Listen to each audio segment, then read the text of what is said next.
What's up, feelers? It's Tim here. Today is day 32. I'm still at Ben's. They did vegan nights last night and they're coming home today. They've been to check oh man, Ben and Alice are doing so much and I really appreciate them. And I've been posted up here all day. I went for a walk actually today for the first time in a while. People ask me how much exercise I'm doing. I'm doing none. I wake up in the morning and they might see me looking a lot more drained. And I've been really thirsty lately when I've been waking up, and just generally in the mornings I've been really thirsty. And I was never that thirsty in the past. How much water I drink? People ask me that as well. I've mentioned it a few times, but I drink to thirst. So when I'm thirsty, I'll take a sip. I won't glug loads down. I'm just watching the football. It's Brazil-Belgium, very good game. One of my biggest inspirations for this, as I've talked about, is my body. It is healing the physical and realizing that muscles should be soft and not stiff and dense. They should be soft and ready to be active. And the fasting as an athlete, I really think this is revolutionary for athletes. I think it's historic. I think it's in our history. I think it's been lost, and I think we're getting lost in steroid injections for athletes and stem cell transplants. I looked at getting stem cell transplants or import or however they do it for my knees, when my knees were really bad, and I was so you don't understand how heartbroken I was when I loved track sessions and running around track sessions, 10 by 400 meters, and I'd love hill sessions, 5 by 2 meters running uphill and sprinting down Snowdon, and I've ran in Hawaii and I've ran in San Francisco and California and Thailand and Norway and Greece and Lake District, Peak District, Snowdon, Scotland. I've ran in Hong Kong, man. I've ran some incredible trails. There is nothing like the body flying over the terrain. Like, that is, to me, I love dancing and breakdancing and parkour.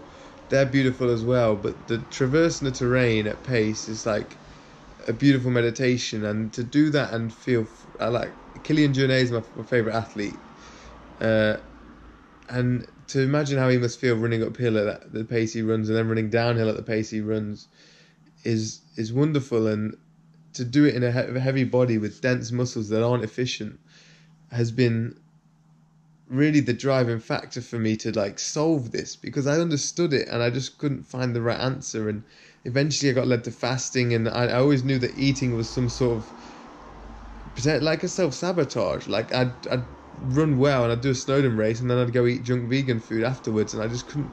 Occasionally I'd get better, but I just couldn't get out of that fat craving. I'm not saying this has solved anything in the long run going forward. There's still a lot of work to be done. There's still a very large amount of work to be done. But what it has, like I said, it's removed the noise in my body, and I've been spending so much time here at the moment working on my calves, and just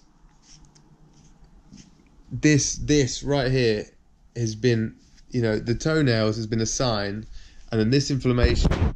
Ever since I first went to physio, it said, "Oh, this is inflamed here," and it's never gone down. The right's a bit worse than my left. They say my right's shorter than my left. My lower back is stiff. Finally, after 30 days, I started to get some room in my lower back. Started to get some new cracks in my lower back when I stretch. So this is, it went through the upper spine, it went through the upper legs, the hips a bit, the glutes, the knees, the quads, the hamstrings, and it's really getting to the depth of my ankles and the depth of my back.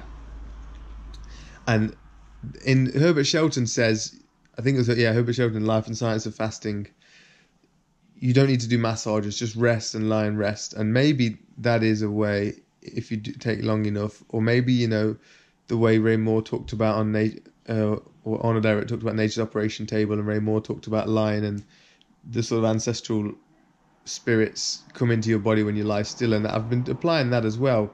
But honestly, and from the Peaceful Warrior, he said he spent 2 weeks, he lay down a blanket and got baby oil and massaged his muscles until they're all loose like a cat.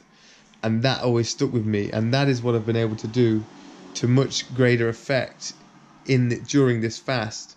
And I think all athletes when if they learn about mobility, and watch Ido Portal's London Real interview. Watch Ido Portal's Just Move, I think, documentary on London Real as well. Both of those are incredible for any athlete, for anyone wanting to know about mobility and movement, and realizing that most athletes are actually quite stiff. They're stuck in their movements, and for me, it's about trying to free the body again. And I wore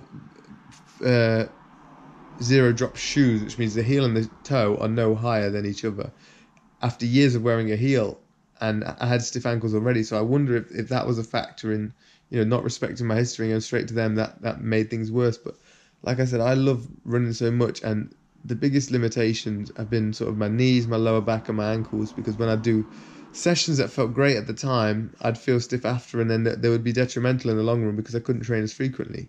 Now, spending this time, this is so much softer, but going in and doing this, it's like nerve gliding, like finding a dense bit and then gently moving the other part around.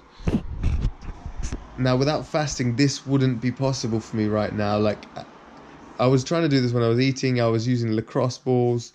I've spent hundreds of pounds on kit. If I showed you my kit, there's probably 20 different devices of massage tools.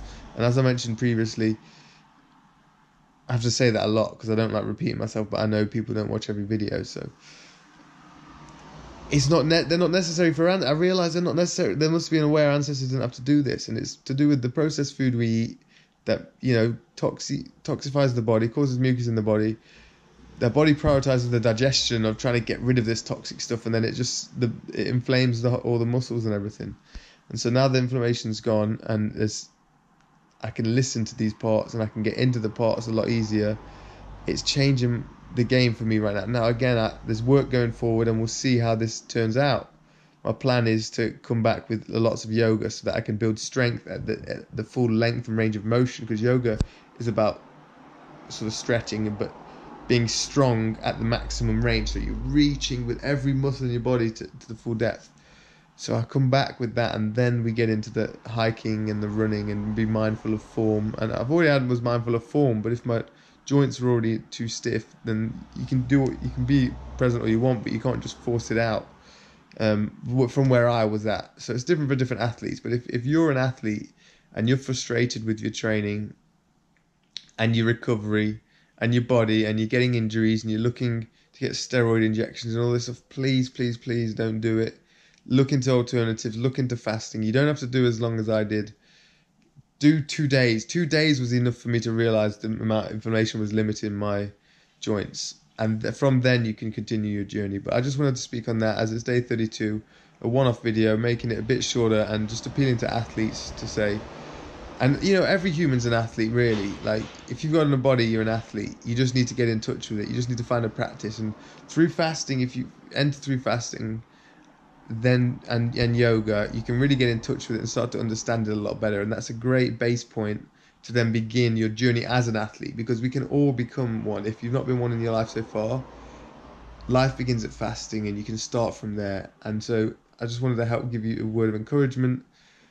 Be empowered. It's on you. It's your responsibility. You can do it. You can solve it. It's just the last thing some of us want to do. The body's so intelligent. There's an innate intelligence in it that wants to heal all the time. We just have to step out the way. I'll leave you with that. Godspeed, guys.